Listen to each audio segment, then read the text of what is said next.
Hello students, इस video में हम लोग डिस्कस करेंगे कंप्यूटर का अगला कैलकुलेटिंग मशीन, कंप्यूटर के इतिहास में अगला कैलकुलेटिंग मशीन जो कि है ENIAC। ENIAC का पूरा नाम होता है electronic numerical integrator and calculator. 1946 में अमेरिकी वैज्ञानिक JP एकर्ट तथा जॉन मूचली ने सामान्य कार्यों के लिए सबसे पहला पूर्ण इलेक्ट्रॉनिक यानी फुल्ली इलेक्ट्रॉनिक कंप्यूटर का आविष्कार किया था। इससे पहले ABC था जिसे ENIAC नाम दिया गया। ENIAC क्या था? पहला फुल्ली इलेक्ट्रॉनिक कंप्यूटर था जिसका आविष्कार 1946 में JP एकर्ट और जॉन मूचली के द्वारा किया गया और इसमें इन लोगों ने यूज़ किया था वैक्यूम ट्यूब को। तो वैक्यूम ट्यूब इस्तेमाल होने की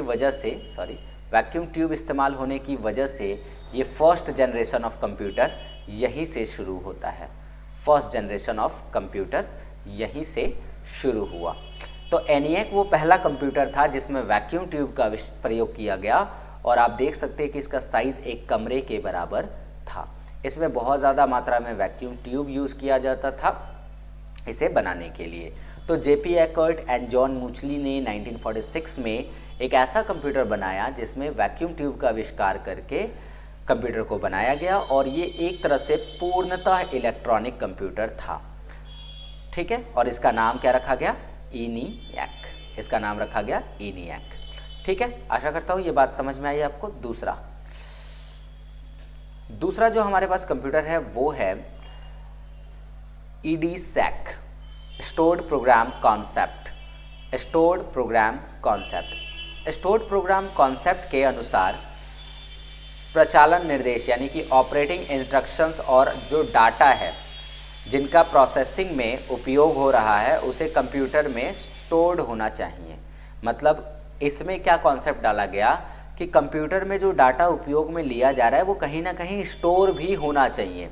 ये भी फर्स्ट जनरेशन का ही कंप्यूटर था और आवश्यकता अनुसार प्रोग्राम का जहाँ भी ज़रूरत पड़े, एग्जीक्यूशन में जहाँ भी उस डाटा की ज़रूरत पड़े उसमें उसका यूज़ हो जाना चाहिए। तो सबसे पहले EDSAC कंप्यूटर में डाटा को स्टोर करने की व्यवस्था की गई। उसके बाद आता है EDVAC, electronic discrete variable automatic computer. ENIAC computer में प्रोग्राम में परिवर्तन कठिन था। ENIAC कंप्यूटर जो पहले बनाया गया था उसमें प्रोग्राम करना थोड़ा मुश्किल था। इसे निपटने के लिए वॉन न्यूमैन ने एक स्टोर्ड प्रोग्राम की अवधारणा दी तथा EDVAC का आविष्कार किया। यहाँ पे स्टोर्ड प्रोग्राम की अवधारणा मिल गई थी और फिर उसी को यूज़ करके EDVAC बनाया गया। तो ये सारी चीज़ें हो गई किसके बारे में?